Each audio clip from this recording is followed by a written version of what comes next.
Here's a question I want you to sit with for just a moment. What if I told you that the single decision of when you and your spouse claim Social Security could be worth more than $100,000, sometimes closer to $200,000 or more, over the course of your retirement? Not from investing, not from working longer, just from when you file. Most married couples never run the numbers.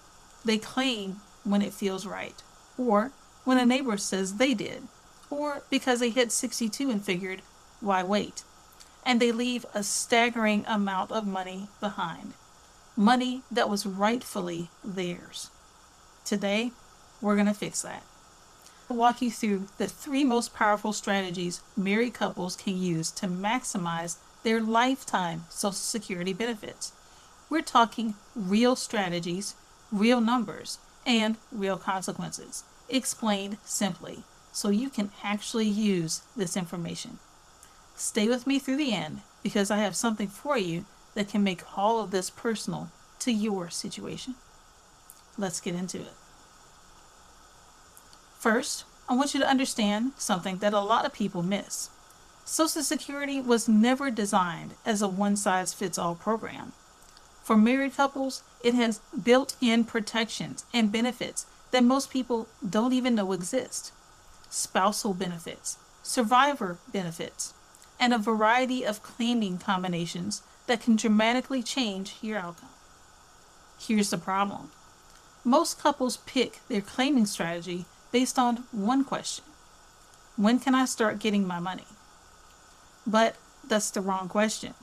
The right question is, how do we maximize the total dollars we collect as a household over our lifetime? And that requires thinking through a lens I call the longevity lens. Planning not just for today, but for the spouse who will likely live the longest. Because in most marriages, one of you is going to outlive the other. And the decisions you make today will determine how financially secure that surviving spouse will be. That's the foundation everything else is built on. Keep that in mind. All right, strategy number 1, and this is a big one. Coordinate when each of you claims.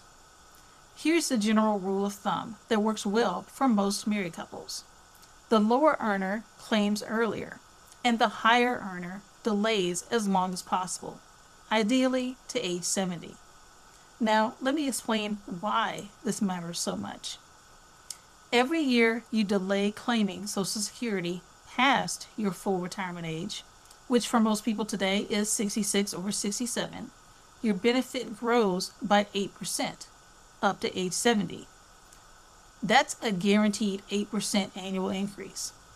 You're not going to find that kind of guaranteed growth many places. But here's what makes this strategy especially powerful for married couples.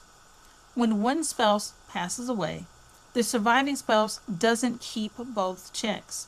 They only keep the larger of the two. The smaller one goes away.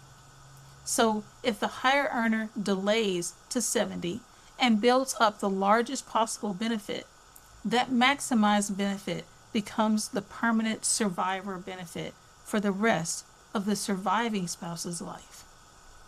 Let me give you a quick example. Meet David and Carol.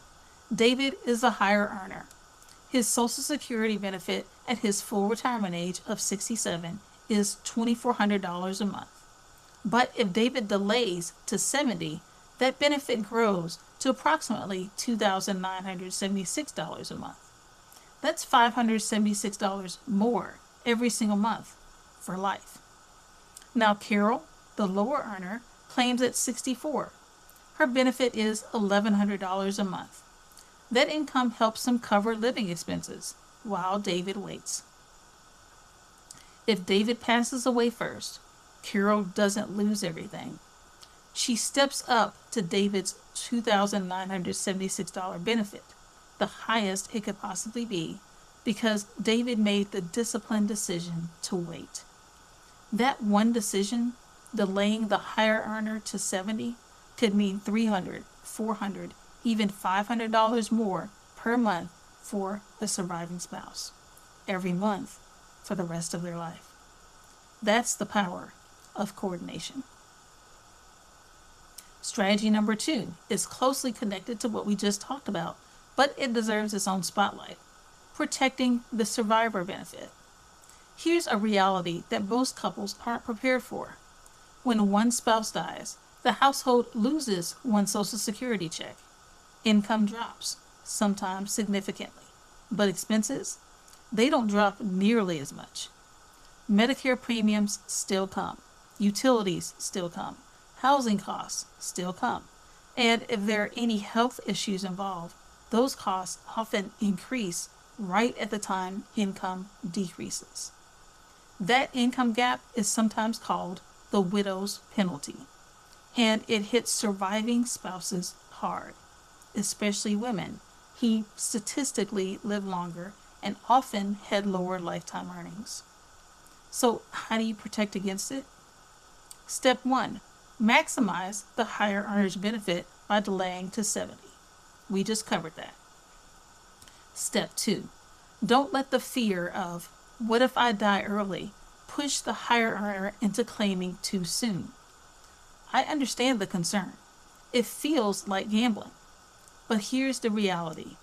If the higher earner lives to an average life expectancy, delaying to 70 almost always wins.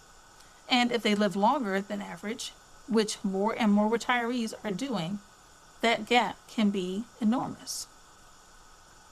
Step 3: plan your other income sources around the delay.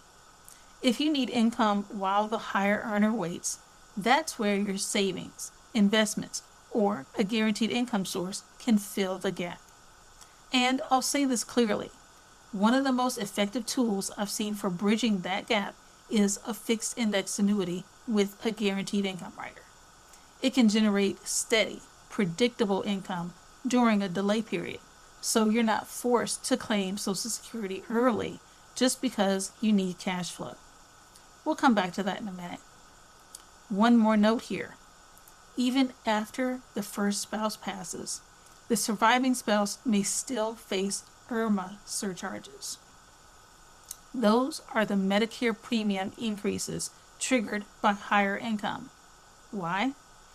Because you're now filing as a single taxpayer, and the income thresholds are much lower.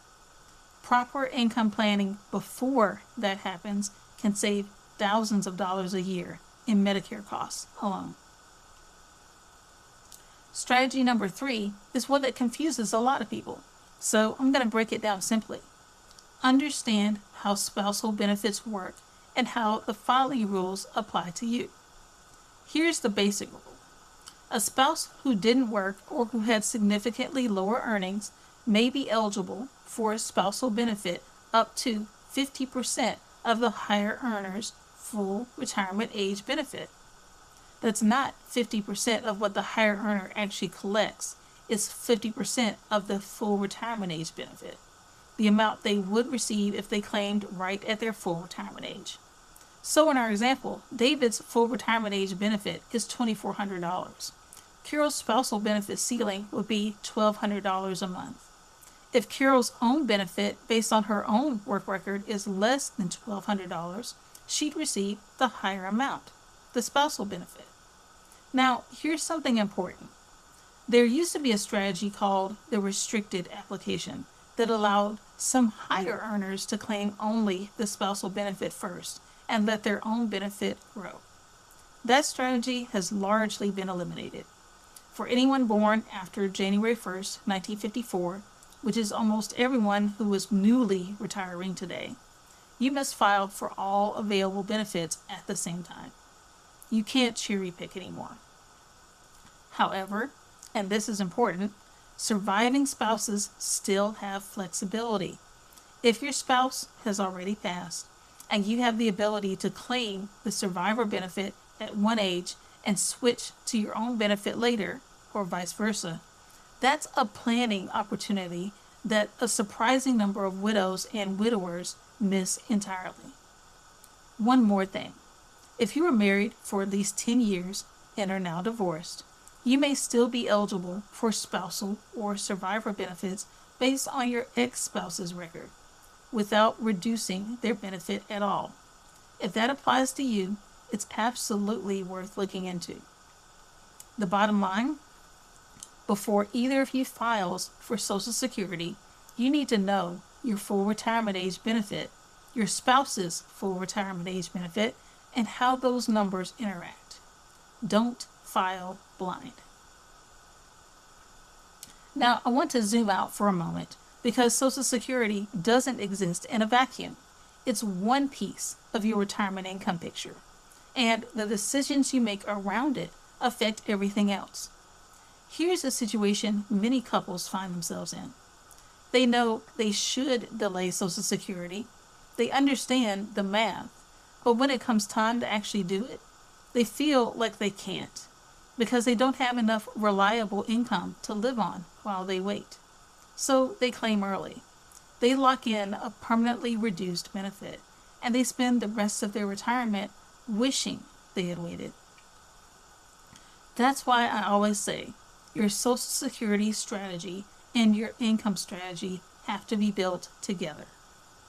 A fixed index annuity, or FIA, with a guaranteed lifetime withdrawal benefit, or GLWB, rider, can be a powerful tool in this situation.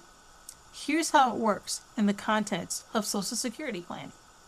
First, it can fund the bridge period. When the higher earner delays to 70, the annuity generates a predictable, guaranteed income stream that covers everyday living expenses. No market risk, no guessing, just steady income. Second, it creates a guaranteed income floor. That means even if the market drops 30% the year you retire, which, as we've seen, can and does happen, you're not forced to claim Social Security early just to pay your bills. You have a floor of income that never goes away. Third, it protects the surviving spouse. Even after one Social Security check disappears, the guaranteed annuity income continues. That helps cushion the widow's penalty we talked about earlier. The couples who do this well don't just pick a claiming age and hope for the best. They build a coordinated income plan where every piece, Social Security, savings, and guaranteed income, work together like a system. That's what retirement security actually looks like. So let's bring this all together. Married couples have a significant advantage when it comes to Social Security, but only if you use it strategically. Strategy 1. Coordinate your claiming ages. The lower earner can claim earlier. The higher earner should delay to 70 to maximize the survivor benefit. Strategy 2. Protect the survivor benefit.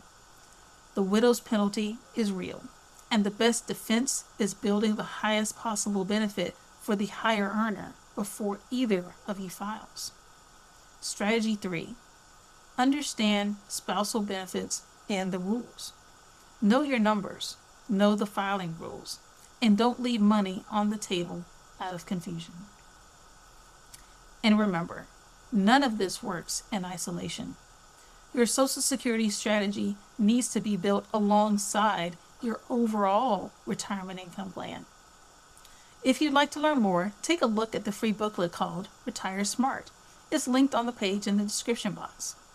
If this video was helpful, please give it a thumbs up and subscribe to the channel. This is Retirement Security Simplified, where we specialize in turning confusion into confidence, one conversation at a time.